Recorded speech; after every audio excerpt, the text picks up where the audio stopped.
So I started reading Time Rider. It's a very big book. I'm not done yet.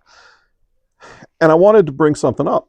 Class and caste systems are kind of a theme that you've visited in multiple works, Steeplejack being a notable case. Talk a little bit about how you came to develop the caste system in this book, and are you working through something, buddy, or is this just something that you're interested in exploring in a society? I mean, it's, well, a bit of both. I was born, Northern England, working class, and grew up with a sense that a lot of things, including books, were not really for people like me, So there was always a certain amount. I was like, I think the only one of my high school class to go to university. I was one of only about 4 to stay in school after I was 16. So, that was the kind of world that I came from. And so, yeah, it's a recurring theme with me. And I think that people assume the opposite because I'm English in the US and I'm a Shakespeare professor, and they assume that means I came from some sort of elite background, which I did not. Anyway, as far as this book is concerned, something that we had been talking about for a while, Tom and I, was this idea of anticipating a future that was, in certain respects, fascist. In certain respects? Well, yeah. Way to understate it there, bud. Yeah, that was demarcated along racial and class lines. And so that the story, even though, much of it takes place in the early 60s, it jumps around a little, and some of it takes place in 200 years in the future. But of course, with all time travel books, you're always, in some senses, talking about the present and talking about your own society and culture and looking at it as we all are doing all the time and saying, where are we headed? What do we see in our future? Are we, as a culture, as a society, evolving in the directions that we approve of or not? And what factors are pushing us in certain directions? What might we do if we don't agree with those directions? And so, yeah, obviously it's a recurring theme. I mean, you mentioned the Steeplejack books, which I wrote in 2016, and they deal with some of those similar kinds of themes. Obviously, this is a very different sort of story that uses time travel and other sort of sci-fi conventions to explore the nature of those kinds of issues, and it gets complicated as we sort of as the story progresses. I don't want to say too much about what kind of hands are steering the ship. And this book came out of Peter Lavender's Sinister Forces trilogy, which Peter and I have known each other for a number of years, and Tom connected us about a decade ago. And he has and those Sinister Forces books are studies in these sort of strange synchronicities in primarily American comparatively recent history, and making connections about the evolution of society and the direction that we're moving in. So what is it about the Kennedy assassination that all y'all want to time travel back? Because King did it Yeah. in a fairly well-known book, and now you're doing it. So yeah, I mean, as the book evolved, I think the Kennedy moment became less important to the story than it originally was. And that, again, some of that was coming from Peter Lavender's stuff, because he was very interested in tracing some of the sort of oddities around people who were at the heart of the inquiries into the Kennedy assassination, and particularly this sort of bizarre sort of invented religion stuff, which is really, really strange and documented. People like David Ferry, who was a bishop in a church that doesn't exist, and it's really weird stuff, And one of the things that's great about what Peter Levender does is that he will sort of plot these sort of constellation of oddities and synchronicities and sort of draw lines between them without saying, therefore this. You know what I mean? Mhm. So he'll sort of spot these sort of strange connections and this sort of odd conglomeration of people and the way that their lives intersect, and then the way that decades pass and they come back together in sort of strange moments. And for him, a lot of this centered on the Kennedy assassination. But for me, of course, what I love about Peter's work is that it doesn't force you into a corner. It doesn't say, therefore, this is what's really going on. This is the truth behind the conspiracy. But it gives you a lot of fodder to build story, right? To give you stuff to work with. And I was consulting with Peter throughout, and Tom, of course. But in a weird kind of way, it was a little like the first thrillers, which are now out with Falstaff, that I did with Penguin years ago, where I was doing the same kind of research and then saying, what if? What if we can make these connections and build the Mask of Atreus and On the Fifth Day and things like that?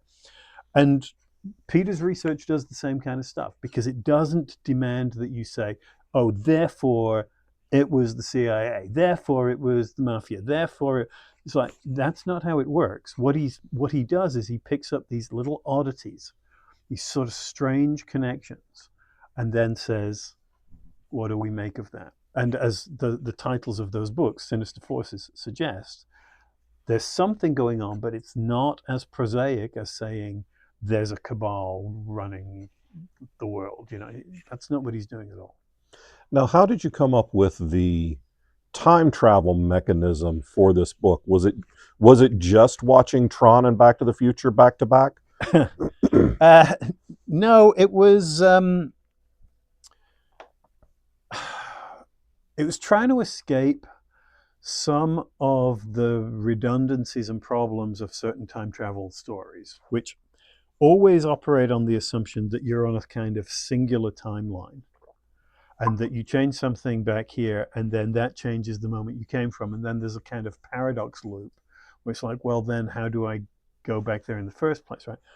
And sort of to think about time as something in which different events create different possibilities. So you have multiple timelines expanding out from any given moment, right? So that if you are able to go back in time, what you're doing effectively is generating new universes, right? And to take that kind of approach and then to sort of factor it, to think about it as a narrative device rather than simply in terms of quantum mechanics or whatever, to sort of say, how do we create the framework for a viable story that makes sense within its own parameters, but still has the kind of suspense elements that we want and the different possibilities, so that we're not trapped in a series of conventional cliches about time travel. You know what I mean?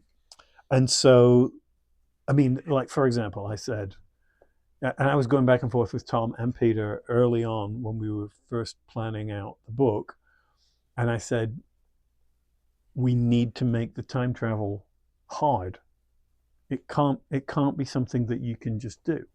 And so we have to come up with rules to restrict it. So one of the rules I said was, okay, so you can't go forward in time except by living it. You can only, so one of the rules of the story is you can go backwards, but to go forward, you have to return to your starting point, the date and location that you began, and then you can go back from there. And if, as happens in the course of the book, you get completely alienated from the people who sent you back in the first place, then going back or your Tron motorcycle blows up, is basically either impossible or extremely dangerous. And And that creates a different set of difficulties and tensions, and it raises the stakes, right? In narrative terms, because if we can constantly hop back and forward, and then the questions about what happens if you go back into a period in which you were already there and you meet, it's like the logical problems narratively, let alone in terms of physics, are a nightmare, you know? Yeah. So I've edited time travel books and I hate them. yeah. I hate editing time travel. So, but this is the thing. So that, you know, I said, I don't know what the rule is, or I don't know why this is the case, but this is the rule. This is what I'm going with. And so, and as you get to the end of the book, and again, I don't want to give too much away, there are things that don't get explained about the logic of how the system works. And that is deliberate. And I think when you get to the end of the book, you can see why. And, you know, there are reasons that the people who run this time travel thing can't explain exactly how it works. One of the things I found most fascinating about the future that you built was their ignorance of history. And they seem to, anytime the protagonist is, hey, what about this? Hey, what about that? It'll be fine. All of those people are stupid. No problem. Yeah. And he gets back in time and everything's a problem. Yeah. Well, and that was something that I wanted to deal with seriously because, and this, I suppose, comes back to being a Shakespeare professor, which means by definition a historian, right? Because a lot of our study of Shakespeare is built around understanding the period in which he wrote in order to understand what he wrote. And it has always frustrated me that in time travel stories, people hop back a couple of 100 years or more, and they just blend right in. Yeah. And they sort of fit into the society and they seem to know what everybody's talking about. And nobody's like, who the hell are you and where are you from and what are you? Because you don't fit in. You don't belong here. And I was like, what's on your feet? And yeah, everything. Right. It's like people talk about going back in time and like, I mean, burning Shakespeare is a time travel story, right? And a lot of the heart of that is we don't understand. The past is another country, right? We don't understand the people who live there. More like and when another we go planet, back, the further you go. yes, and it's frustrating because there's a sort of a habit that people have when they say, well, what did the Elizabethans think about this? And you're just like, how could anybody realistically answer that question? If I said to you, what do 21st century Americans believe about, no matter what I say, it's a stupid question. The idea that everybody in this country feels the same way about anything is clearly preposterous. But when we're talking about historical periods, we do it all the time. You know? Yeah, we do. What did the We ancient assume that all Egyptians cultures are believe about monolithic. that? Yeah. And it's like, this is simply not the way the world is, right? And Yeah. never has been.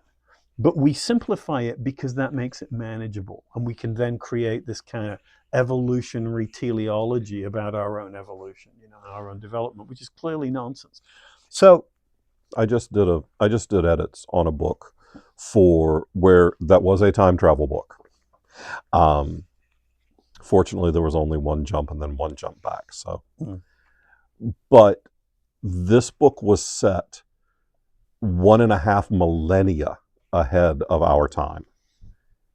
And one of my first notes were, you have to back this up. Because you wouldn't even be able to communicate. There's no way you could speak to people right from 1500 years ago. Yeah. My father grew up in a time when he didn't have indoor plumbing until he was 8 years old. That's the level of technological advances we've seen in the last 100 years. Yeah. My mother had wooden shoes.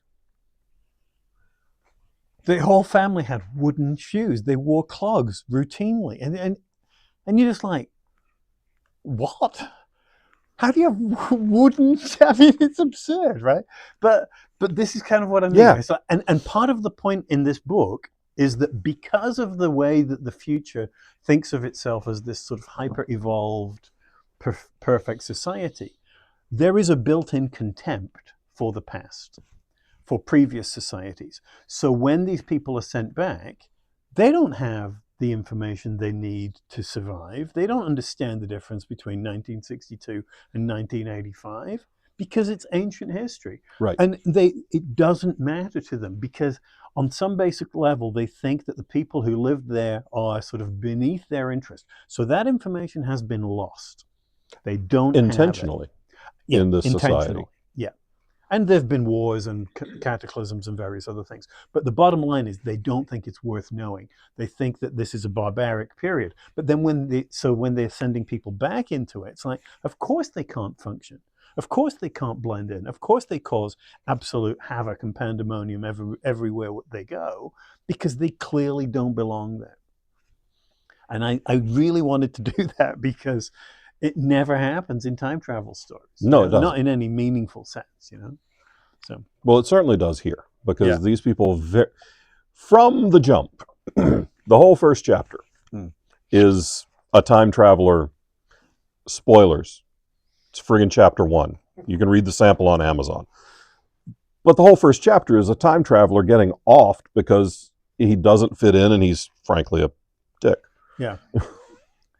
So you do show those consequences.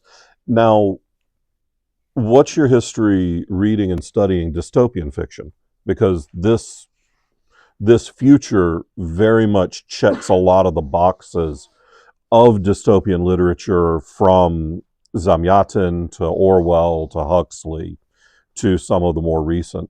Yeah, and it's sort of revival in YA, particularly around sort of Hunger Games era and stuff like that. Yeah.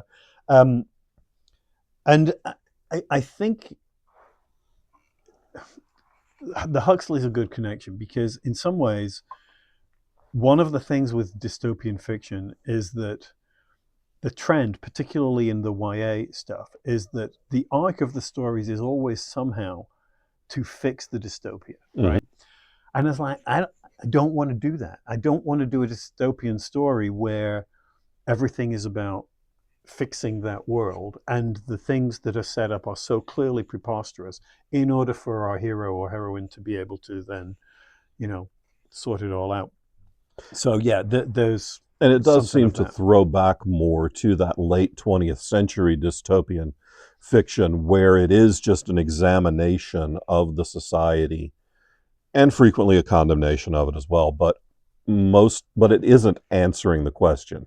Huxley, Zamyatin, Orwell, they didn't answer. I mean, in Orwell, the good guy loses. Spoiler. Yeah. Yeah, exactly. I mean, I think the idea from the start was to imagine a society that was dysfunctional from our perspective, but which sees itself as an ideal. Also, interesting note, Aldous Huxley died the same day Kennedy did. So, I'm telling you, it's all connected. Yeah, see? It's a conspiracy. It's all a conspiracy. But it's, I mean, from what Peter would say is it's not a conspiracy, it's synchronicities. It's Synchronicity is a Police album. About this. Yes, right? Yes, it's a Police album about this book. That's right. So, shifting gears a little bit, because as much as I am enjoying Time Rider, I am more personally invested in Hideki Smith and the Omukade. So this is the second book in the series that you didn't necessarily think was going to be a series. Right. Yeah. How did we get here? Because we did save the world at the end of book 1. Well, we saved a corner of it, yeah. And then it turns out we didn't. Because, by the way, I did the same thing in my first series that I didn't think was going to be a series. I mean, writing the end of book 1, I was deliberately leaving it open, and I could see I wanted to write more of those stories for obvious reasons. I feel very sort of personally invested in them, and because they're fun, and because they grow so much out of Japanese folk legend and culture and the whole sort of yokai pantheon. And there are just so many great yokai that you can develop stories around, you know? And there's sort of more coming into being all the time, which is one of the cool things about it. So, yes, I think the second book was sort of inevitable. Let's talk about the Mary Sue in the Room. This book, this series does have one of my favorite self-inserts in fiction. And for me, it works because, look, let's face it, the dad in these books bears a striking resemblance to someone we all know and most of us like. But the thing I think you do well, as opposed to most self-inserts where it's the very best version of the author, this one's even goofier than you. Which is going some. It's a high bar. It's a high bar, yeah. So how did you get to that place? Because obviously, for anyone who doesn't, give a little bit about the origin of the series for anyone who may not be familiar. So I had been trying to write a version of this story for literally decades. I used to live in Japan. My wife is Japanese American. My son is Japanese American. And I wrote a version of the story several times, radically different thing. And one of the things I was struggling with was trying to find the right viewpoint. You know, I wasn't comfortable writing a Japanese person. I wasn't really comfortable. I tried writing a story about somebody like me in Japan, but then it starts to turn into a travelogue, which, you know, I didn't want it to be that either. And then there are questions of appropriation, of sort of importing a bunch of other people's culture and claiming it, which I didn't want to do either. And so the story, and I wrote this in the afterword at the end of book one, that I think that the key moment for us was the first time we took our son, who's credited as a co-author on the book, to Japan. He hadn't been, and he immediately fell in love with it. And we were a little sort of surprised by how completely he embraced that experience. And in talking to him about it afterwards, because I was like, you know, and I've told this story many times, and it's not like he was really into anime or manga or Japanese music or anything. And I was like, so what is it that makes you, because he was like, when can we go back? When can we go back? And I said, what's the appeal? And he said, oh, I really like the food. And I was like, okay, but we can get Japanese food anytime. And then he said, he went sort of quiet, and he said, it's really good to be somewhere where everybody looks like me. And that was a real sort of shock, you know? And I remember talking about it and saying, there's stuff going on here that we were not fully aware of. And we started, you know, finding out more about some of his sort of experience in high school and stuff, which wasn't always great. And but in hindsight, I was like, that's my way into this story, to write these books from the perspective of somebody like him. And so this is going to be a YA book with a mixed race protagonist, and that I can do because I can see that, I can watch that, and it's set in the US, but it's using Japanese stuff, and I felt a lot more comfortable with that. And of course, then in order to sort of, so some of the time I was writing through his eyes, putting myself in his position, which I always do. And then some of the time I'm writing as his, Northern English Lancashire father. Model train, loving. Yeah, so so not even thinly disguised. No. But it was but it was good because it gave me an angle on the story. It meant that I could put myself in it, and then also make myself the most clueless character in the book. That is the only one who has no idea what's going on. All this other stuff is happening around him. And then in book 2, I wanted to start thinking about the implication of that there's all this Japanese folklore and everything that Hideki and Emily are involved in, and that his mother knows about, and that his grandmother knows about. But Stephen, the father, is oblivious. And then I was, and because it is not truly a YA, it's a very much it's an adult book in many ways, The second book? Yeah. is not at all a YA book. Under no circumstances is it a it's YA still book. the main It has a protagonist. young Yeah, protagonist, but no, yeah. the second one is not a YA book. Well, I wanted to think about the implications of not being included, which is a position that I always like to write from. You know, to sort of be in the mindset of somebody who feels on the outside of things, which, you know, is the way I usually feel about most things in the world. And so, you know, so one of the first things that happens early in the story is that it becomes clear that the father does know what has been going on and feels pushed out, feels like Right. he's not really a member of the family because, you He's know, very they hurt. haven't Yeah. confided in him. Yeah, because he's not part of that heritage. Yeah. So Now, it's also, and this, we should introduce our our esteemed guests. esteemed guests. The best way to illustrate a book with Japanese folk content is, of course, with origami.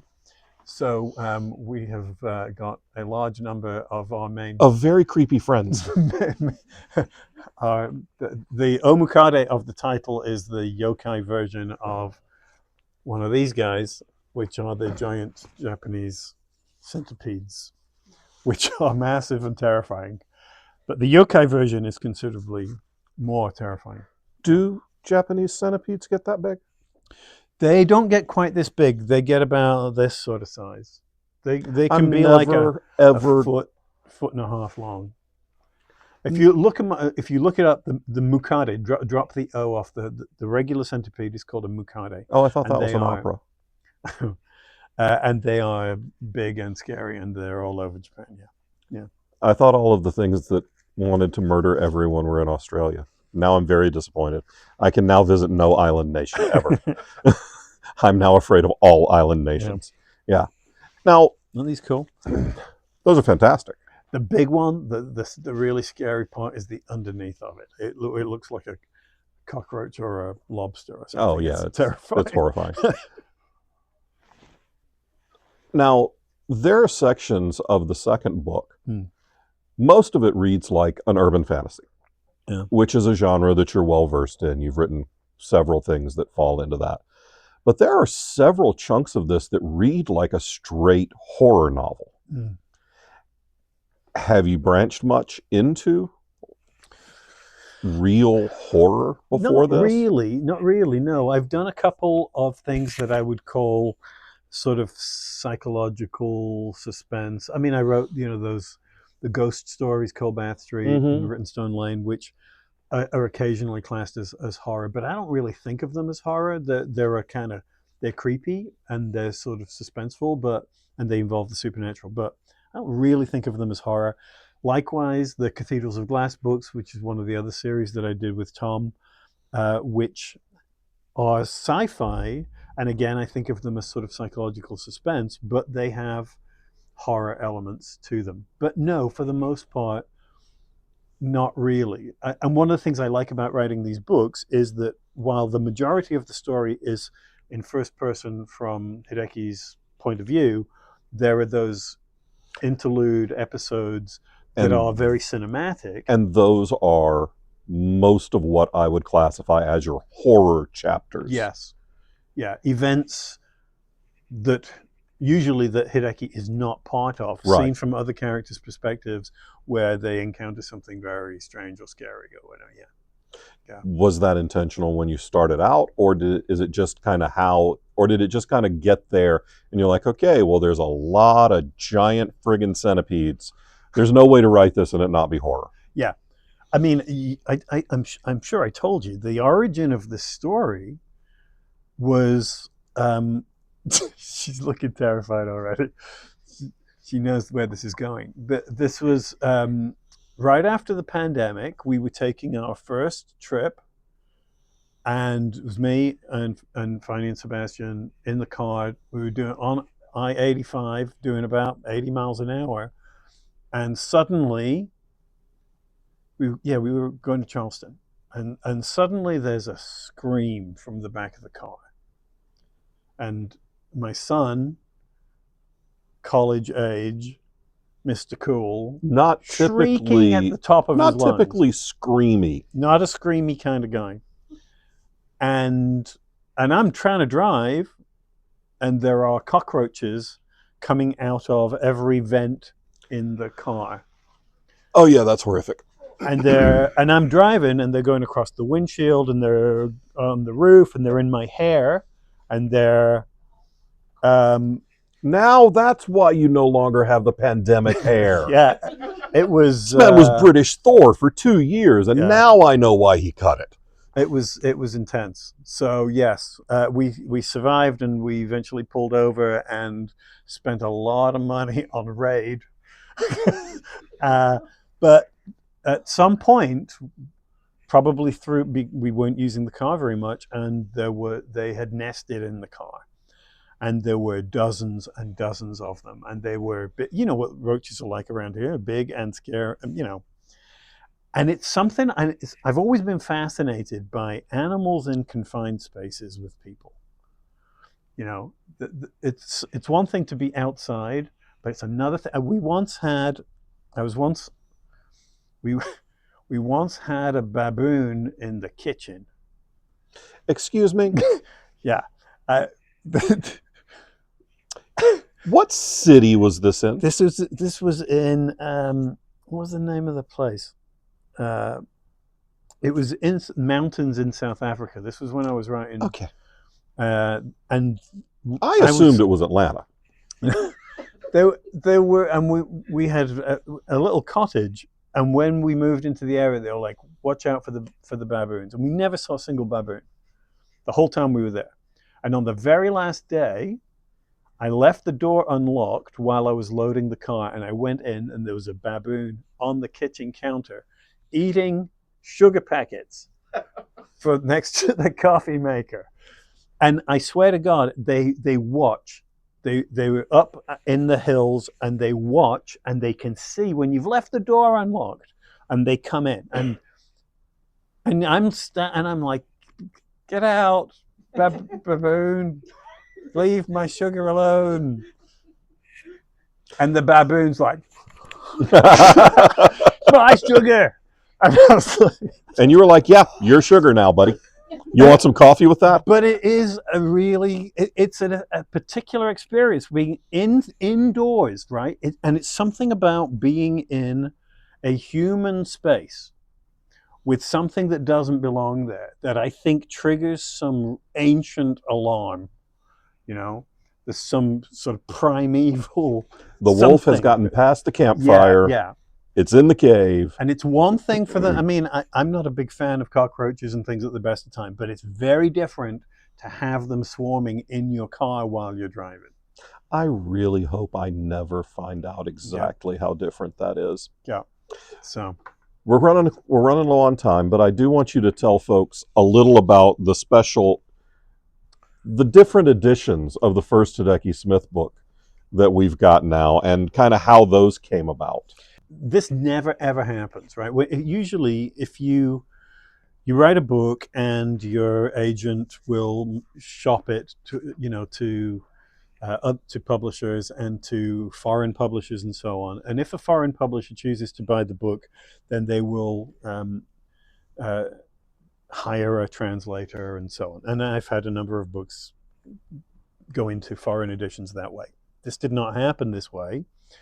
The first book came out with Falstaff, and one day, actually doubly strange because this happened twice, I got emails from two separate Japanese translators who had done complete translations of the book. This comes back to the YouTube channel, on which I talk mostly about Japanese rock music, and I always assumed when I set that channel up that this was just me explaining my sort of bizarre fascinations with some of these bands and such for an American or English-speaking audience, because I would unpack the songs and explain what was going on lyrically and so on. It took me a while to find out that half my audience, actually over half my audience, was Japanese. And that was just, I'd never checked the geographical, component of the analytical panes and stuff in YouTube. But it turned out that half of the audience was Japanese, and it was two of these guys who just sort of contacted me out of the blue and said, based on knowing your material here, I bought this book. I loved it, and I wanted it to be something that gets shared with a Japanese audience. So I translated it. Not like, would you like me to go have a go? No, like here. Here it is. Two separate. This never happens.